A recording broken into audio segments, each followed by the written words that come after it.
Hello friends, எல்லாருக்கும் வணக்கம். Welcome back to homely princess channel. இன்றைக்கி நம்ம சேனலில் ரொம்பவே ஈஸியான ஒரு பிரேக்ஃபாஸ்ட் ரெசிபி பார்க்க போகிறோம். இந்த ரெசிபி வந்து பார்த்திங்கன்னா இட்லி நட்ஸ் பவுடர் எல்லாம் வச்சு செய்ய போகிறோம். அண்ட் இதை நீங்கள் நைட்டு கொடுக்கலாமான்னு கேட்டிங்கன்னா தாராளமாக கொடுக்கலாம். பட் வந்து ஒரு குழந்தை வந்து தூங்க போகிறதுக்கு ஒரு மணி நேரத்துக்கு முன்னாடியே நீங்கள் இதை வந்து கொடுத்துடணும். அப்போ தான் அவங்களுக்கு வந்து சீக்கிரமாக டைஜஸ்ட் ஆகும். ஸோ இந்த ரெசிப்பியை எப்படி நம்ம செய்யலாம், இதுக்கு என்னெல்லாம் பொருள் தேவைன்றதை வீடியோக்குள்ளே பார்த்து தெரிஞ்சுக்கலாம் வாங்க.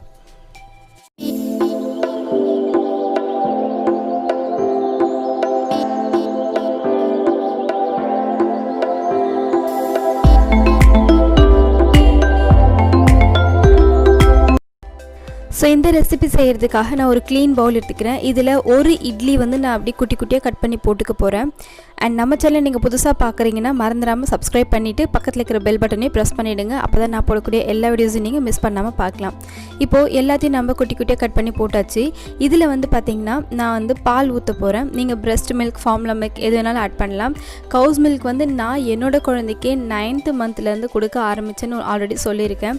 பட் இது எல்லா குழந்தைக்கும் சூட்டபுளாக இருக்காது. சில குழந்தைக்கு வந்து கவுஸ் மில்க் வந்து ஒத்துக்காது. அதனால் நீங்கள் வந்து நீங்கள் தான் பார்த்து கொடுக்கணும். ஸோ நீங்கள் வந்து ஃபார்முலா மில்க் இல்லை பிரெஸ்ட் மில்க் ஆட் பண்ணுறது ரொம்பவே பெட்டர். ஸோ நான் ஆட் பண்ணிவிட்டு கொஞ்சமாக வந்து அதை அப்படியே ஊற வச்சிடுறேன். ஜஸ்ட் ஒரு நிமிஷம் ஊறினா போதும்.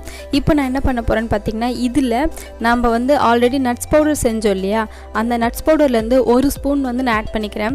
நட்ஸ் பவுடர் ரெசிபி வந்து நீங்கள் இன்னும் பார்க்கலன்னா நான் டிஸ்கிரிப்ஷனில் லிங்க் கொடுக்குறேன், செக் பண்ணி பார்த்துக்கோங்க. நிறைய வீடியோஸ் வந்து டிஸ்கிரிப்ஷனில் இருக்குது, தேவைப்படுறவங்க செக் பண்ணி பாருங்கள். அண்ட் இதோட ஸ்வீட்னஸ்க்காக நான் வந்து பார்த்திங்கன்னா ஒரு அரை ஸ்பூன் அளவுக்கு நான் வந்து நாட்டு சக்கரை ஆட் பண்ணிக்க போகிறேன். ஏன்னா நீங்கள் தேன் கூட ஆட் பண்ணிக்கலாம். பட் நாட்டு சக்கரை ஆட் பண்ணால் அந்த ஸ்மெல்லு டேஸ்ட் ரொம்ப நல்லாயிருக்கும். ஸோ இதை ஆட் பண்ணிவிட்டு நல்லா மிக்ஸ் பண்ணிவிடுங்க. நல்லா மேஷ் பண்ணுங்கள்.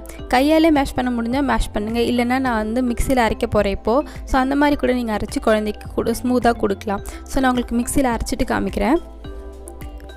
ஸோ நல்லா பார்த்திங்கன்னா நம்ம ஸ்மூத்தாக அரைச்சி எடுத்துகிட்டு வந்துட்டோம். இதை நம்ம குழந்தைங்களுக்கு நல்லா சூடாக, இன்னும் கொஞ்சம் சூடாக கொடுக்கணும்னா லைட்டாக ஹாட் வாட்டர் மிக்ஸ் பண்ணிக்கோங்க. அப்போவே இன்ஸ்டண்ட்டாக மிக்ஸ் பண்ணி கொடுக்கலாம். வார்மாக கொடுங்க. பட் வந்து ஆறின தண்ணிலாம் ஆட் பண்ண வேண்டாம். இப்போது இதுவே வந்து குழந்தைங்களுக்கு ரொம்ப வந்து ஃபில்லிங்காக இருக்கும். ஏன்னா இட்லி நட்ஸ் பவுடர் இதெல்லாம் நம்ம வந்து ஆட் பண்ணிக்கிறதுனால.